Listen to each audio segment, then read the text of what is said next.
We are here now at Brentwood Residence by Masaito Development Corporation. So we are amazed on this house model, Dana Model House Unit. So tara, let's do the house tour.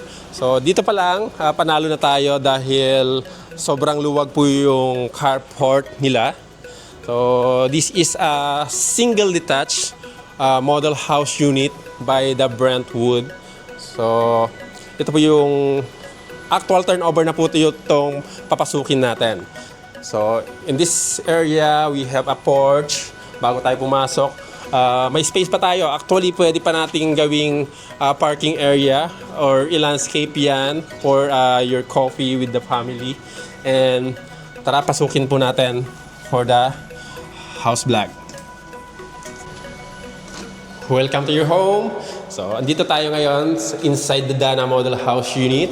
So, we have up 5 rooms. So, 5 rooms po tayo including the maid's room po tayo. So, ngayon, puntahan muna natin yung kitchen area, the highlights of the kitchen area. Included na po itong mga cabinet natin and the sink.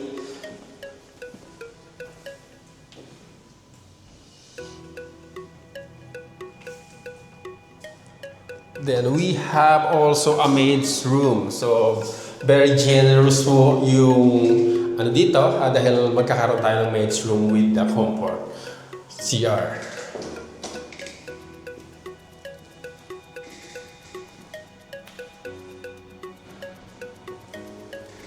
And if we want to take the meeting or magtambay dito sa balkonahe natin, dito sa baba, we have a terrace here.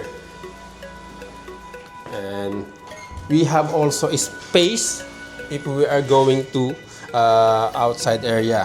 For example, we have groceries na ayaw nating dumaan na sa may living area. We have a space here. So, lalagyan natin ng gate yan.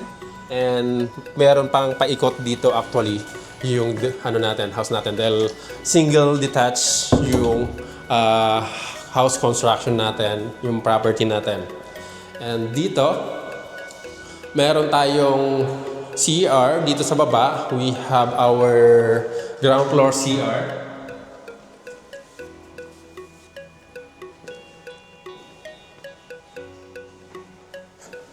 And this space is our living area. So, can you imagine our living area here?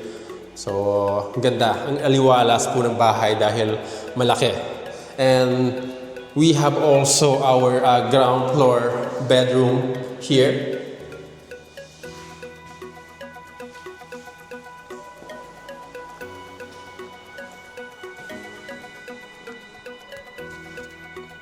Then, let's go upstairs naman. So, bago tayo umakyat ng upstairs, then we have our storage area dito para at least medyo hindi kalat yung mga gamit natin. Kasi nga, ang laki nitong bahay. Grabe. So, let's go upstairs. Tignan natin yung 3 bedroom dito. So, I'm amazed, lalo dito sa master bedroom. So, unahin na natin tong master bedroom kasi excited na ako makita kung anong inside the master bedroom. And the master bedroom, so ganito siya, ka-spacious, laki with the wide window. And we have our own walk-in closet here. So, aside from the walk-in closet, our toilet and bath. Yung toilet and bath natin is mayroon na po siyang bathtub.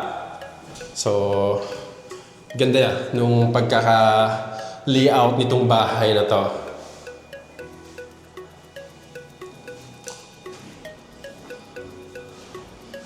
So, aside from the master bedroom, we have a 2 bedroom here.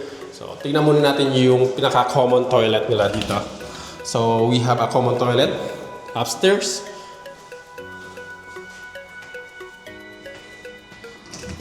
So, another bedroom here.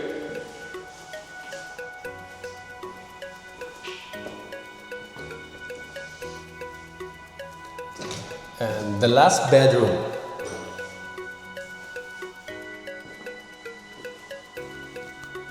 Grabe, nakapaka-spacious po and generous yung bahay na to. This is matatawag kong dream house once na nakatira tayo dito sa subdivision na to at ganito kalaki po yung bahay natin.